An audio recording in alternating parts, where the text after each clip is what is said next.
Atos, capítulo 9, a partir do versículo 1. A conversão de Saulo no caminho de Damasco.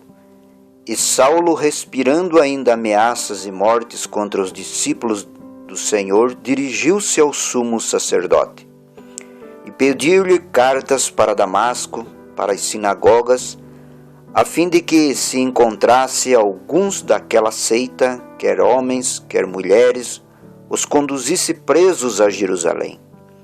E indo no caminho, aconteceu que, chegando perto de Damasco, subitamente o cercou um resplendor de luz do céu. E caindo em terra, ouviu uma voz que lhe disse: Saulo, Saulo, por que me persegues? E ele disse: Quem és, Senhor? E disse o Senhor: Eu sou Jesus a quem tu persegues. Duro é para ti recalcitrar contra os aguilhões. E ele, tremendo, atônito, disse: Senhor, que queres que faça? E disse-lhe o Senhor: Levanta-te, entra na cidade, e lá será dito o que te convém fazer. Amigos, para o jovem Saulo de Tarso, o caminho a Damasco é a estrada do confronto, caminho da conversão. Saulo entrou em uma rota de colisão com Jesus Nazareno. Foi uma colisão frontal. O resultado deste acidente foi que ele caiu por terra e ficou cego completamente. Ele que trazia documentos contendo ameaças e mortes para quem fosse seguidor de Jesus, cartas sacerdotais, mandados de busca. Isto se repete em nosso tempo. É provável que cada um de nós foi levado a um lugar de acidente, tal como Saulo. Esta é uma estrada onde cada cristão deve viajar.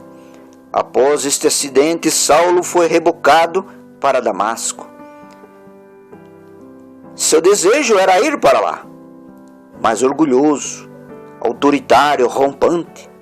Ei-lo agora cabisbaixo, tateando com a ajuda de outros. Estava impotente, vencido. Não lhe saía da cabeça a resposta que recebera: Eu sou Jesus Nazareno. Como mudou sua ação desde há pouco? Pois humilde perguntou: Que queres que eu faça? Foi levado para a rua chamada direita, uma rua lateral sem expressão de avenida, onde só os desprezados moravam lá. Ficou na casa de um homem chamado Judas, mas é lá que volta a enxergar novamente sob as mãos do piedoso Ananias. Quem é Ananias? Um daqueles que deveria ser levado manietado, preso para Jerusalém. Quem és, Senhor? Foi sua pergunta no caminho do confronto. Quantos estão em confronto agora, neste momento, ao redor de toda a terra? Neste conflito, neste choque, neste enfrentamento com sua alma, com sua consciência, cegos espiritualmente, necessitando que as mãos de algum Ananias sejam postas sobre sua cabeça. Quem deseja servir a este Jesus Nazareno, entrar em combate, numa briga, numa disputa entre o céu e o inferno? O homem Saulo, que respirava ameaças e morte, agora os discípulos de Jesus, encontra-se agora rendido. Só há uma maneira de você, mulher, jovem e criança, de entrar nessa disputa pelo céu: é render-se a este Jesus de Nazaré, que apareceu na estrada de Damasco para Saulo. Saulo já era um religioso quando isto aconteceu, um religioso fariseu, não um convertido.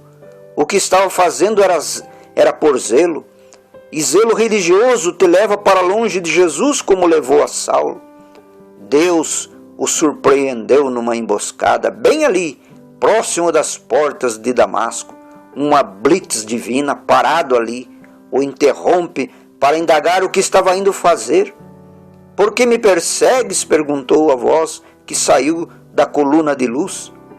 Isto serve de exemplo para você que quer continuar atuando e vivendo a vida da maneira que acha melhor, da maneira que aprendeu de seus pais, da cultura. Deus pode interferir nesta história. Chega sem avisar e te derruba no chão, te derruba da falsa segurança, dos costumes, dos prazeres fúteis da vida, do comodismo em uma religião que não te corrige, não te exorta, não te mostra a verdade. Saulo estava assim, religioso como tantos. Não precisamos ficar caído no chão, cegos. Diga, que queres que eu te faça, Senhor? Tudo isto aconteceu cerca de 1 ano após a morte de Estevão. A hora era urgente para a evangelização. Eis aqui este relato de Deus convocando um de seus mensageiros. Veja o ardoroso pregador que ele se tornou. Escreveu a maior parte dos livros do Novo Testamento, pois seus ensinos haveriam de se tornar o padrão para dispensações que viriam. Sua experiência de conversão mexe com cada estudante da Bíblia, um homem resistindo a Deus. A voz que saiu da luz disse: duro é para ti recalcitrar contra os aguilhões. Foi o que ele ouviu. Este era Jesus falando com ele. Ele entendeu que este povo que ele perseguia servia justamente ao Deus que ele sempre ensinou. Recalcitrar é demonstrar resistência, resistir. Como ele fora tão tolo, resistir ao Deus que guiou a Israel no deserto. Ele apareceu ali mesmo em forma de luz, de pilar de fogo, e ele lutando, resistindo isso. Ele estava pronto agora. O sobrenatural o havia convencido. O velho sujeito Saulo não podia mais ser o mesmo.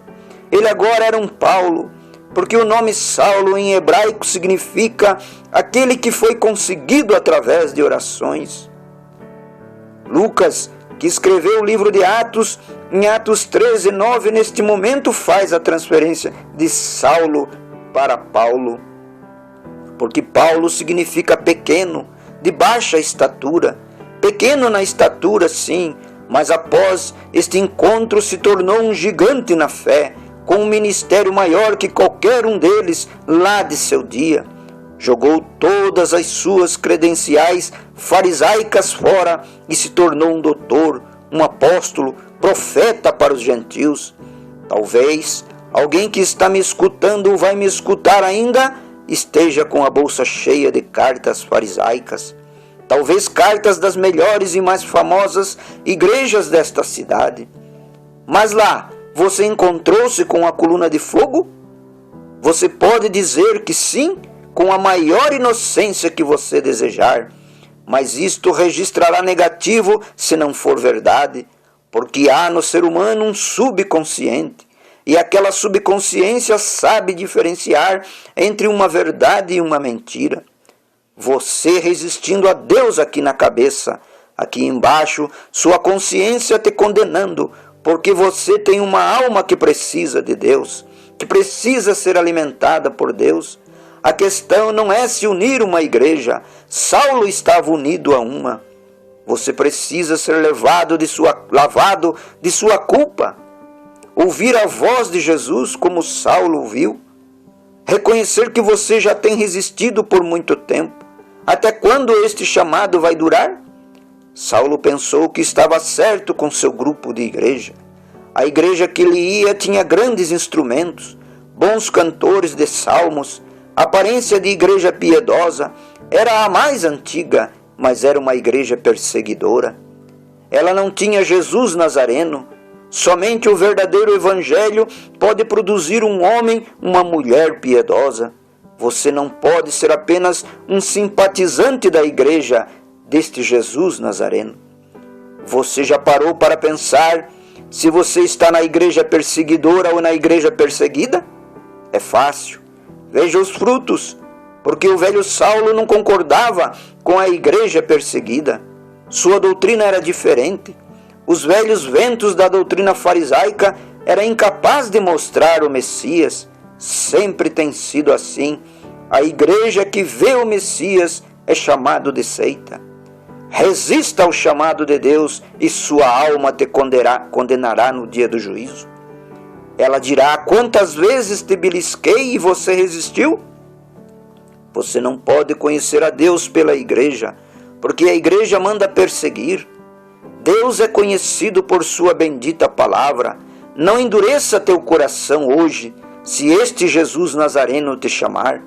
E se hoje esta alma em você for chamada, partir através da morte, para quem ela será?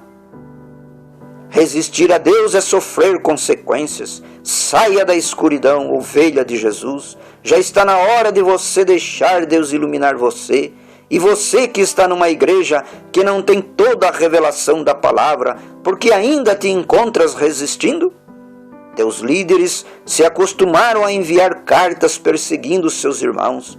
Você não está perseguindo João, Pedro, Tiago, você está perseguindo a Jesus Nazareno.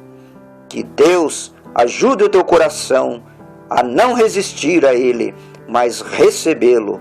É a minha oração no nome do Senhor Jesus. Amém.